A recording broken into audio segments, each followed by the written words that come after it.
কেমন আছো তোমরা সবাই বন্ধুরা? নিশ্চয়ই ভালো আছো, আমিও ভালো আছি। সকাল থেকে রান্না বান্না সেরে ঠাকুর ঘরে ভাইপোকে ডাকলাম, ভাইপো স্নান করে এলো, ঠাকুরগুলো সব উপরে তুলে দিল। ঠাকুরের আসন টাসন তো সকালেই মৌসুমি ধুয়ে ধুয়ে গেছে। আর সায়নকে দিয়ে নিচে নামালাম ছাদ থেকে। এরপরে আমি আর বাকি সব নিয়ে টিয়ে ওপরে গিয়ে একদম গুছিয়ে গেছে, ঝেড়ে পুছে একদম পুজো দিয়ে এলাম। পুজো দিয়ে এসে খাওয়া দাওয়া করে বসলাম। ওরে বাবা, দেখি নগর ঠাকুরের সতীর ভিডিও। তা চলো, ও যখন মন্দিরাকে চাটছে, মন্দিরাকে এত ভালোবাসছে যে তাকে ছাড়া ওর চলছে না, প্রতিদিন দুটো করে ভিডিও নামাচ্ছে। ওকে নিয়ে আমাদের ভিডিও নামাতে তো অসুবিধা নেই। তা ওর কিছু যুক্তিকে আমি খণ্ডন করব, আর এটাই আমি করি, আর এটাই ওর সহ্য হয় না। যাই হোক বন্ধুরা, সহ্য না হলে কিছু করার নেই। যাই হোক, ওই যাই হোক কি বলছি, মন্দিরা সত্যি কোনো কমন সেন্স নেই, সত্যি কমন সেন্স নেই। ন্যাকামি করতে করতে কমন সেন্স হারিয়ে ফেলেছে। আর এই নগর ঠাকুরের সতীর বিরাট কমন সেন্স। এই সোনা দিদি করে ডাকতিস, তোর কাছ থেকে কিছু কমন সেন্স ধার করতে পারিসনি? কিচ্ছু শিখিস না ভালো জিনিস। আর যখন পিরিত থাকে তখন তোকে কিছু শেখায় না, কারণ সেগুলো গিফট দিয়ে দিয়ে রাখে। পরে বলবে ইনকাম করবে, তোকে বেচে বেচে খাবে। ওর তো বেচার জিনিস আর কিছু নেই, ও যা বেচার বেচা হয়ে গেছে। তা কি বলছে বন্ধুরা? চটি জুতো বিছনায় তুলেছে। এ মন্দিরা, কেন রে? ওই জুতোটাই কত নোংরা বলতো। ওটা নূতন জুতো, তাও কতজনে পায়ে দিয়ে দেখেছে। সেই নোংরা সমেত তুই কেন বিছানায় তুললি? কেন তুললি বিছানায় বল? এবার বন্ধুরা বলবে রাতে শোয়ার আগে তো আমরা বিছনা চাদর পাল্টে শুই। ওরাও পাল্টে শোয়, বিছনা ঝেড়ে ঝুড়ে নতুন করে বিছনা মন্দিরাই করেছে দেখলাম। হবে না, এটা কমন সেন্সের অভাব। জুতো মাটিতে বসে দেখতে হয়, তুই বিছনায় তুললি কেন? নূতন তাই কি? ওটার মধ্যে দোষ আছে। শোন, একটা কথা বলি, তোর দিদির কাছে শিখবি। ওই যে তোর ছাটের দিদি, ছাটের মাল, তোকে বলছি রে নগর ঠাকুরের সতী, তুই কমন সেন্স নিয়ে কথা বলছিস মন্দিরার। আরে মন্দিরা তো এগুলো মানেই না, মন্দিরা এগুলো মানেই না। ও একেবারে পুজো করে ঠিকই, কিন্তু অনেকটা নাস্তিক টাইপের পুজো করে, কিন্তু অনেক নিয়মকানুনও মানে না। তুই তো মানিস, তুই তো ওকে বড় বড় উপদেশ দিলি। এবার তুই একটু পেছনে চলে যা, পেছন দিকে তাকা তাকা তাকা তাকা তাকা, পেছন দিকে দেখ তো। তোর একটা ব্লগ ভিডিওতে তুই হাগামোতায় বাথরুমে যাওয়া চটি পরে তুলসী দেবীর বেদিতে জল দিচ্ছিলি, মনে পড়ে? মনে পড়ে? তুই চটি পরে তুলসী মন্দির বেদিতে জল দিচ্ছিলি।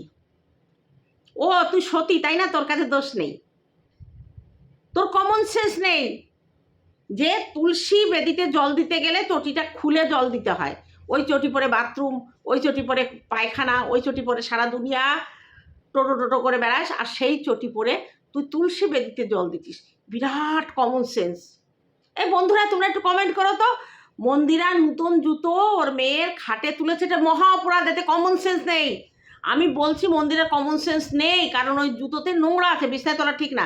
কিন্তু এই নগর ঠাকুরের সতী ওর হাগামোতার চটি পরে তুলসী গাছে জল দিয়েছিল। কমন সেন্স অভাব না পাপ করেছে? তোমরা একটু কমেন্ট করে জানিও।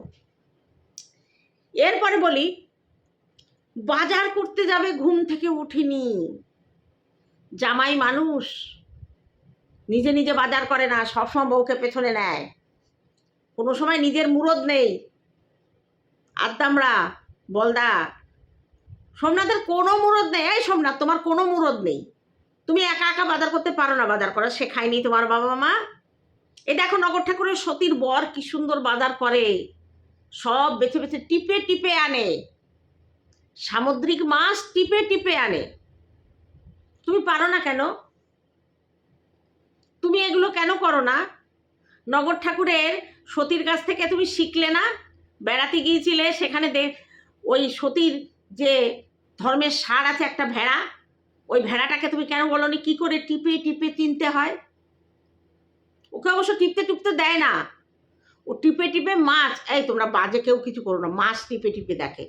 তা কি করে মাছ টিপে টিপে দেখে আনতে হয়? পচা না ফুটো না গলা, তুমি শিখতে পারোনি সোমনাথ? আরে বাবা, এর বিরাট মাছ চেনে রে, বিরাট মাছ চেনে। এর বড়কে অনেক মাছ চিনিয়েছে। এই বাবার জন্মে জোড়া ইলিশ দেখেছিস নাকি আস্ত ইলিশ খেয়েছিস? তোর বাড়িতে কোনোদিন আস্ত ইলিশ এসছে? ইলিশ মাছ কাকে বলে চিনিস? বন্ধুরা এই ছবিটা দেখো তো, এটা কোথা থেকে খয়রা মাছ হলো? এটা কোথা থেকে খয়রা মাছ হলো? ইলিশটা গোল সাইজের। আমি ইলিশ একদম আদ্যপান্ত চিনি, কারণ আমি ছোটবেলা থেকে দেখছি আমাদের বাড়িতে জোড়া ইলিশ আসে, জোড়া ইলিশ আসে। যত ইলিশের দাম হোক, আমাদের বাড়িতে লোকজন এলে, আত্মীয় স্বজন এলে, জামাইজন এলে জোড়া ইলিশ আনে আমার বাবা। আর লক্ষ্মী পুজোর দিন আমাদের জোড়া ইলিশ হবেই। লক্ষ্মী পুজোর দিন আমাদের বাড়ি জোড়া ইলিশ হবে। পুজোর পরে ইলিশ মাছ দিয়ে আমার ঠাকুমা বলতেন যারা সধবা মানুষ তাদের নিরামিষ খেতে নেই লক্ষ্মী পুজোর দিন। ওই দিন মাছ মুখে দিতে হয় সধবাদের। তাই এই মাছটা তোমরা দেখে বলো তো, আমি দুবার ছবি দিলাম, এটা খয়রা মাছ মনে হচ্ছে কোথা থেকে? এই নগর ঠাকুরের সতী সারা জীবনে মনে হয় আস্ত ইলিশ মাছ দেখে নাই। ওর বাপ খাওয়াই না তো, পুঁটি মাছ খাওয়াইছে, পুঁটি মাছ আর খয়রা মাছ। ওরা খয়রা মাছ ইলিশ মাছ ভেবে খেয়েছে, জীবনে বড় হয়েছে। বাপের নাই ফুটো করি, মেয়েদের বের করে দিত, যা ইনকাম করে নিয়ে আয়। তোর বাবা ওরা জোড়া ইলিশ আস্ত ইলিশ কিনে এনে খাইয়ে দেখায়, খাওয়াবে কি করে? আর ওর বর যা ইনকাম করে জল গরম হয় না, কি করে আস্ত ইলিশ এনে খাওয়াবে ওকে? এখন পয়সা হয়েছে, বাজার থেকে কাটা আনে, কাটা ইলিশ মাছের পিচ আনে। জোড়া ইলিশ মাছ আস্ত দেখেছিস কোনো দিন? তাহলে এই যে ইলিশ মাছ দেখে তুই বললি ওটা খয়রা মাছ, মার জুতো, মার জুতো মেরে মুখ ভেঙে দে। খালি চিৎকার করে ষাঁড়ের মতো, জানে না শোনে না। এবার সোমনাথ কেন বাজার করতে যায়নি? সোমনাথে তো পয়সা নেই। আহারে মন্দিরার ভাইপো বৌদি এদের কি কপাল খারাপ, একটা ইনকাম করা জামাই পায়নি, একটা ইনকাম করা জামাই পায়নি। মেয়ে টাকা দেবে তারপরে জামাই বাজার করবে। আহারে কি দুঃখ। আর দেখো নগর ঠাকুরের সতীর বাবা মা দুটো ইনকাম করা জামাই পেয়েছে। একটা হচ্ছে মামা জামাই, একটা হচ্ছে ভাগ্নে জামাই। এ সতী বলতো, যেদিন ওই ভাগ্নে ভাতারের সঙ্গে তুই কি বিবাহ বার্ষিকী করছিলি, সেদিন তোর ওই ভাগ্নে ভাতার কি কি মাছ নিয়ে এসছিল মনে করে বলতো, কি কি মাছ খাইয়েছিল? আর তোর বাপের কি ভাগ্য দেখ, নিজের নেই ফুটো করি। একটা মেয়ে তো বার ড্যান্সার করতে করতে বার থেকে কাউকে ধরে নিয়ে বিয়ে করে ঘরে গেছে, তার সেটা বড় লোক, সে বোতল টেনে পড়ে থাকে সব সময়। আর এই একটা মেয়ে দিয়ে দুটো জামাই পেয়েছে মামা, মানে জামাই জামাই জামাই জামাই আর একটা ভাগ্নে জামাই। এবার বল তোর বাবার কি কপাল, দুটো এক মেয়ের দুটো ভাতার। মানুষ একটা ছেড়ে একটা আনে, একটা গোপনে একটা সহজে থাকে। তুই কি করেছিস? দুটো ভাতারকেই বাপের বাড়িতে অ্যাডজাস্ট করে নিয়েছিস। কখনো নিজের ভাতারকে নিয়ে যাচ্ছিস, কখনো ভাগ্নে ভাতারকে নিয়ে যাচ্ছিস। কপাল মাইরি করেছে এই নগর ঠাকুরের সতীর বাবা মা। দুটো একটা মেয়ের দুটো ভাতার জামাই নিয়ে বাজার করে খাওয়াচ্ছে। আহারে ভগবান যেন ওরকম কপাল আমাদের না দেয়, ওরকম কপাল যেন না দেয়। মাইয়ে পরকিয়া করতেছে ভাগ্নের সঙ্গে, রক্তের সম্পর্ক, পেটের ছলের মতো সন্তান ভাগ্নের সঙ্গে মাইয়ে পরকিয়া করতেছে। দেশের লোকে জানিয়ে গেছে যে ভাগ্নে ভাতারি। আর সে আসছে মন্দিরাকে উপদেশ দিতে, সোমনাথ বাজার করবে কি দিয়ে? নিষ্কর্মা সোমনাথ কোনো কাজ জানে না। তোর বর কাজ জানে হয়েছে নাকি? কি ছিঁড়ে আটি বানছে তোর বর? তুই ভাগ্নে ভাতারি, তোরে কিছু বলতে পারে না। আর সোমনাথ মন্দিরাকে একদম কড়া টাইট দিয়ে রেখেছে। হ্যাঁ, আবার অনেকে বলছে সোমনাথের কাজ হচ্ছে মন্দিরাকে পাহারা দেয়া। তাও তো পাহারা দিচ্ছে। মন্দিরা ভুল কাজ করে সরে যেতে পারবে না, সোমনাথের শাসন আছে। আর তোর বর তো তোরে আগলা ছাড়িয়ে দিছে। তুই ভাগ্নে কেন, আরও কয়টা নিয়ে এসে ইনকাম করে নিয়ে আয়, তোরে কিচ্ছু বলবে না। কারণ সে তো বসে বসে এটা পাচ্ছে না, এসির হাওয়া খাচ্ছে, নিজের গাটের টাকা খরচ করা লাগে নাই।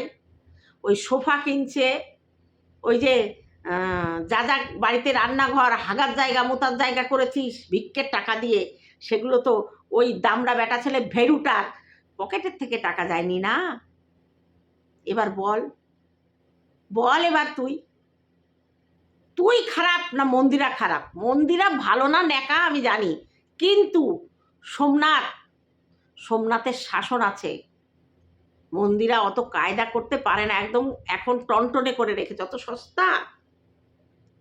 সস্তা। তোর বর তোকে কি করেছে? তোর বর তোকে মারতে পারে না, তোরই কথা। মারাটাকে আমিও পছন্দ করি না, কিন্তু তুই অন্যায় করলেও তুই ভাগ্নে ভাতারি হয়েছিস। তোকে নাকি একদিন মারবে বলেছে, তুই নাকি তাণ্ডব তৈরি করে দিয়েছিস। তাণ্ডবের চোটে তুই অজ্ঞান হয়ে গেছিস, আর তোকে তুলতে তোর বর আর তোর ভাগ্নে ভাতার পারেনি। ধরেছে এমন টিপা টিপেছে যে কালো দাগ হয়ে গেছে। মানে ওই টিপে টিপে দেখতে হয় কোনটা পচা কোনটা ভালো। তা তোর বর এমন টেপা টিপেছে যে তোর কালো স্পট হয়ে গেছে। সেগুলো তোর দিদিদের দেখিয়েছিলি, দেখো আমার অরিজিনাল ভাতার আমারে সোহাগ করছে। ভাগ্নে ভাতার কোনোদিন এই ধরনের সোহাগ করে না। ওই যে বলছিল না, মন্দিরার পায়ে শস্যে লাগানো, উড়ে উড়ে উড়ে উড়ে বেড়ায়। আর তোর পায়ে কি লাগানো? চাকা লাগানো, চাকা প্লেনের চাকা।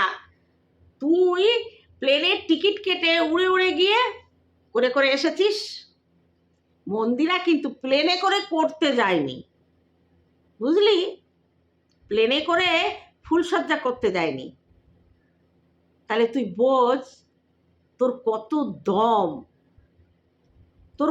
দম, ছি ছি ছি ছি। তুই এখনো মুখ নেড়ে ভিডিও করছিস, এখনো এই মন্দিরার পেছন চেটে চেটে তার গু ছাপ করে দিচ্ছিস। তোর লজ্জা শরম ঘেন্না পিত্তি কিচ্ছু নেই রে, ছি। আজকে যে বাড়িতে গেছে ওরা, আকাশ পাপড়ি, ওদের নিজেদের বাড়ি, সেখানে ওরা কাজ করছে না, ওরা রান্না করছে, ও কেন কাজ করছে না? খাটের ওপরে ডালিয়া খেয়েছে সোমনাথ, খাটের ওপরে বসে ডালিয়া খেয়েছে। আমার খাটে আমি কাউকে বসে খেতে দেব না, সে আমার যত বড় আত্মীয়ই আসুক। হ্যাঁ, চা বিস্কুটটা খেতে দিতে পারি, তাও একটা কিছু পেতে নেব, তোয়ালে পেতে নিয়ে আমি সেই তোয়ালেটা চা বিস্কুট খাওয়া হয়ে যাবে, তুলে ফেলবো। আর আমি রাতের সময় বিছনা চাদরের উপরে একটা নতুন বিছনা চাদর পেতে শুই, সেটা তুলে ফেলি, ঝেড়ে ঝুড়ে রেখে দিই। দেখো দুপুরবেলা শোবো বলে এই দেখো বিছনা চাদর একটা পেতে নিয়েছি, দেখেছো? এই সাদা বিছনা চাদর, আর ওই লাল বিছনা চাদরটা ওই দেখো ওইটা ওখানে আছে, এর উপরেই শোবো বলে আমি এই বিছনা চাদরটা পেতে নিয়েছি। কিন্তু আমি দেখলাম শোয়ার আগে ভিডিওটা করে নিই, তাই দেখেছো? তা ডালিয়া খেয়েছে সোমনাথ, আর তোর বর আর তুই যে বিছনায় শুস, সেই বিছনায় নোংরামি করতে তোর একটুও বাঁধেনি, তাই না? আরে ডালিয়া খেয়েছে, বিছনা চাদর চেঞ্জ করে দিলে হবে, কিন্তু তোর শরীর যেভাবে নোংরা ঢুকেছে, তোর শরীরের ভেতরে যেভাবে পয়জন ঢুকেছে, সেগুলো বের করবি কি করে? মন্দিরা তো খারাপ, অসতী। তুই কোথাকার সতী রে? 4টে বছর ধরে তুই তোর শরীরটাকে অপবিত্র করেছিস, তোর ঘরের বিছানাটা করেছিস, তারপরে তোর তাতে পোষায়নি, তুই হোটেলে গেছিস। মানে ঘরের বিছনায় বেশি দাপাদাপি করলে ওপর থেকে আবার কেউ শুনবে, কিংবা ওই জানলার সাইডে কোনো কুকুর টুকুর থাকলে ঘেউ ঘেউ করবে, পাড়ার লোকে এসে হয়তো টোকা দিতে পারে। তুই নিরিবিলি একদম নির্ঝঞ্ঝাটে কোথায় গিয়েছিস? উড়ে উড়ে গিয়ে হোটেল রুমে বসে একদম খাট দাপিয়ে দুপিয়ে চলে এসেছিস। লজ্জা করে না তোর মুখ খুলতে, তাই না? লজ্জা করে না? একজন কমেন্ট করে বলছে, আমরা তোমাকে এত ভালোবাসি, তোমার ভিউয়ার্সরাই খারাপ আর সবার ভিউয়ার্সরা ভালো তো। আমরা কোনো খারাপ কাজ করলে আমাদের ভিউয়ার্সরা ধুইয়ে দেবে। আর ও চরিত্রহীন জেনেও তোমরা যেভাবে চাটাচাটি করছো না, তাতে তোমাদেরও পরিচয় আমরা পেয়ে যাচ্ছি, তোমরা কি ধরনের। লাইনের মানুষকে চেনে, ভদ্র মানুষকে চেনে। মন্দিরার শিক্ষা নেই, মন্দিরা বাবা মা ভালো পারভারিশ দিতে পারেনি। তোর বাবা মা তোকে কি শিক্ষা দিয়েছে? বিয়ের পরে যে বাড়িতে এলি, সেই বাড়িতে গার্জেন দুটো তোর হাতে খায় না। কেন খায় না রে? কেন খায় না? তাদের মৃত্যু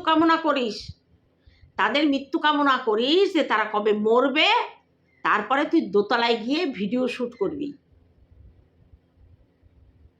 লোককে বলিস ভাই ভাতারি হ্যান ত্যান, আর তুই লোককে বলিস না তো তুই যে ভাগ্নে ভাতারি সেটা বলিস না? লজ্জা করে না, তাই না? লোককে যখন বলিস তখন নিজের মনে একবার ধাক্কা খাস না?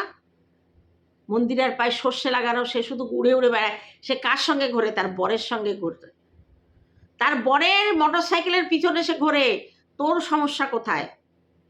তোর বরকে একটা মোটর সাইকেল কিনে দে, কিনে দে। ভিক্ষের টাকা আছে তো, সুদে অনেক ডিম পাচ্ছে, তার পেছনে ওঠ। তুই সাইকেলের পেছনে উঠে বেড়াবি? মন্দির আর ক্ষমতা আছে, তার বরকে সে মোটর সাইকেল কিনে দিয়েছে, পেছনে ঘুরে বেড়ায়। তা মন্দিরাকে মোটর সাইকেলের পিছনে নেবে নাকি তোকে নেবে? তুই তো সেদিন বললি তুই আমার এত খোঁজ দিচ্ছিস কেন, তুই কি আমার সঙ্গে সংসার করবি?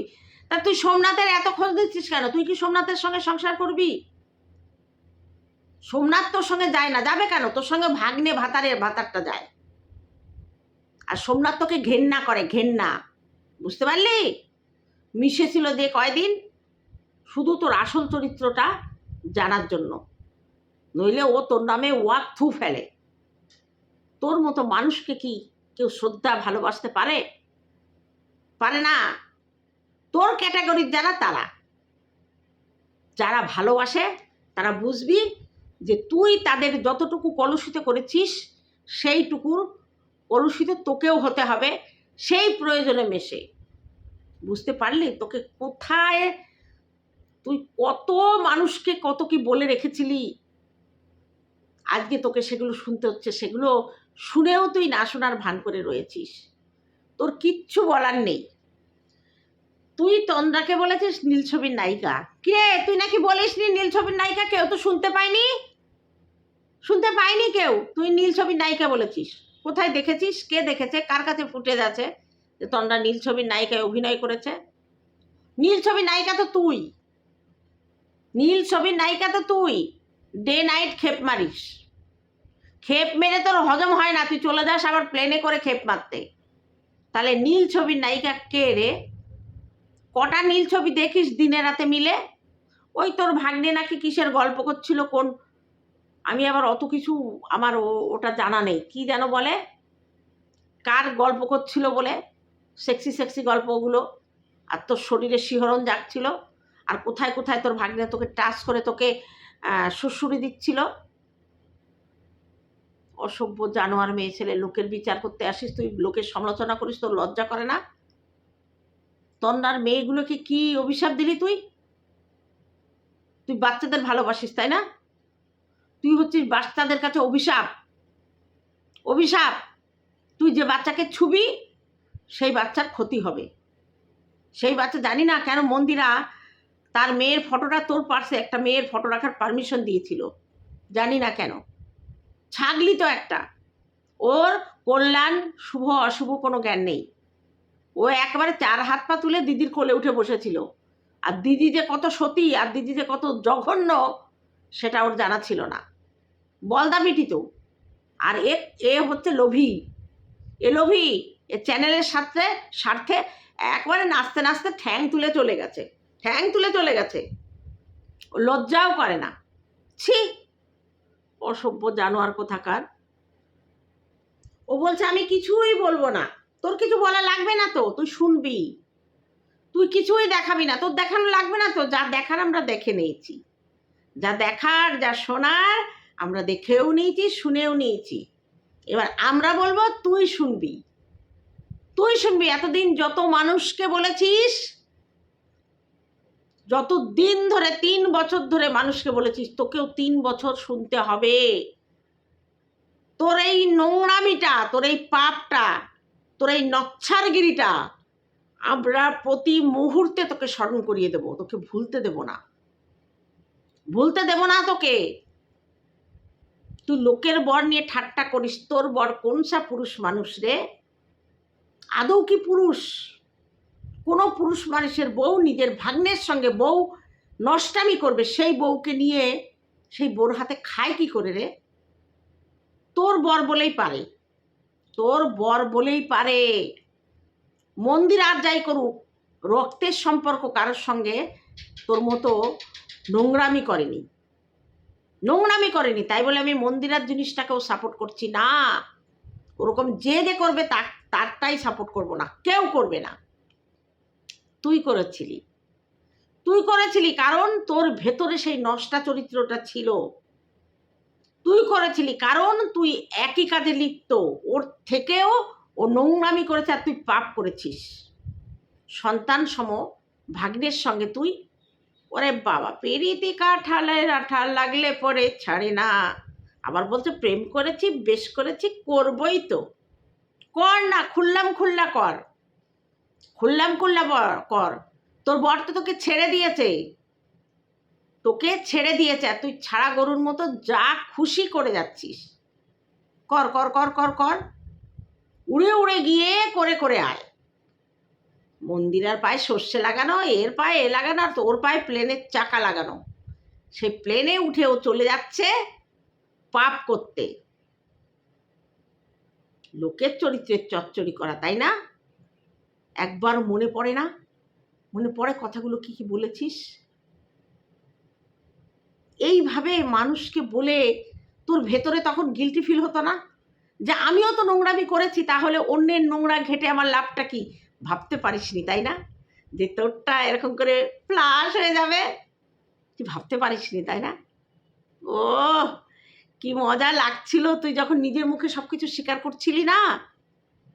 তুই নিজের মুখে স্বীকার করছিলি তুই দুটো মানুষের শাঁখা সিঁদুর পরিস, তুই দুটো মানুষের স্বপ্ন দেখিস, দিবা স্বপ্ন, নাইট স্বপ্ন, দু রকম ভাবে তুই এখন বেঁচে আছিস। ওগুলো শুনছিলাম, আর মুখ দিয়ে না অনর্গল থুতু বেরোচ্ছিল। মনে হচ্ছিল সেই থুতুগুলো তোর মুখে মারি। বুঝতে পারলি? অভদ্র, আবার গান গাচ্ছে ভাসুরজি লাইভে গিয়ে, অভদ্র হয়েছে আমি তোমাকে ভালোবেসে। চ্যানেল বড় করার জন্য এই নোংরার সঙ্গে এইভাবে সহায়তা, ওই মেয়েটারও কপালে কষ্ট আছে। বলছে আমি ভাগ্নেকেও ভালোবাসি, ভাগ্নিকেও ভালোবাসি। ভাগ্নের সঙ্গে তো ভালোবেসে শুয়ে পড়িস, ভাগ্নের সঙ্গে ভালোবেসে শুয়ে পড়িস। আর ভাগ্নি তো ভালোবাসার জিনিস, স্নেহ করার জিনিস, সন্তান সম তাদের পালন করার জিনিস। আর তুই ওই ভাগ্নেকে তেল মাখিয়ে স্নান করিয়ে দিতে তোর একেবারে গায়ে শ্বশুরি একটু তুই শুয়ে পড়েছিস।